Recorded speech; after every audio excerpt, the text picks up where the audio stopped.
Two CSS properties allow you to add a drop shadow to elements without the need for images. Text shadow works with text, and box shadow applies to all other elements. The values expected by both properties are almost identical, so I'll cover both in this lesson. I'll begin by adding a drop shadow to this main heading in the Pacific Highway case study. Then I'll add a photo effect to these teaser images down here.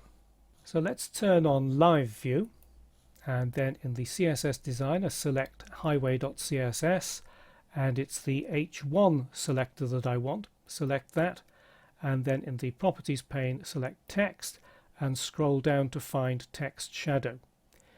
You set a text shadow by setting a horizontal offset, a vertical offset, any amount of blur that you want, and the color of the shadow.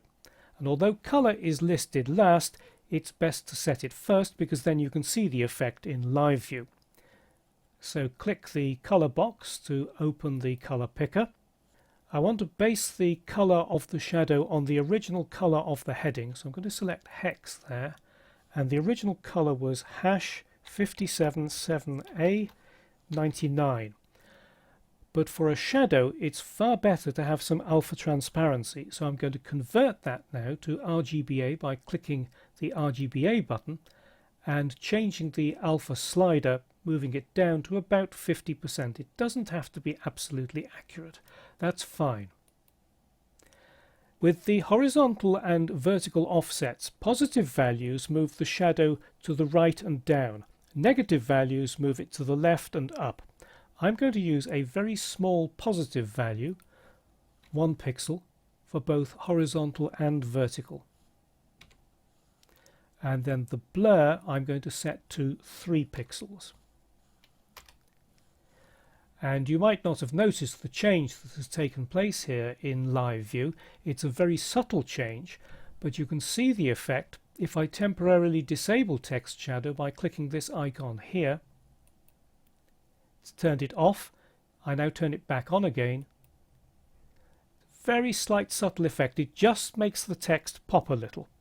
So that's how you add a text shadow. Let's move down to the teaser images, and I'll just select one of the teaser images, and in the selectors pane it's selected teaser figure. If I scroll up to the top, the width is 250 pixels. I'm going to increase that to 260 pixels because I want to add 5 pixels of padding all around the images that are inside the figure.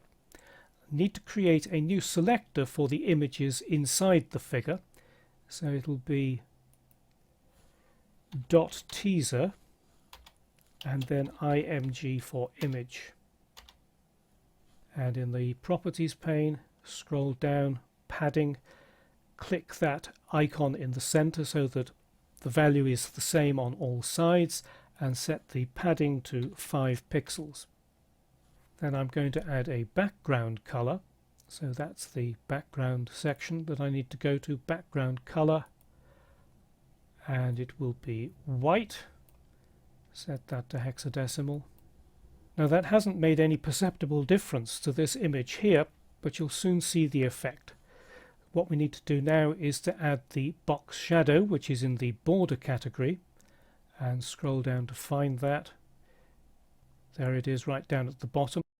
This has the same offsets for horizontal, vertical, and also the blur setting. Spread is an extra setting for box shadow, and that spreads out the color beyond the boundaries of the element. There's also the color of the shadow, and you've got the option to make the shadow inset inside the element.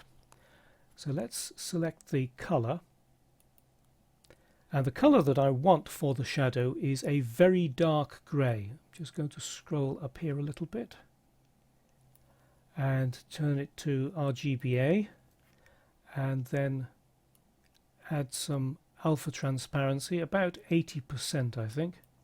That looks fine. And the horizontal offset, I'm going to set that to 1 pixel, and the vertical offset to 1 pixel. And it looks as though we're getting a border here, but it is actually a shadow. The effect will become obvious once I change the blur, and I'm going to make it a very large blur of 15 pixels.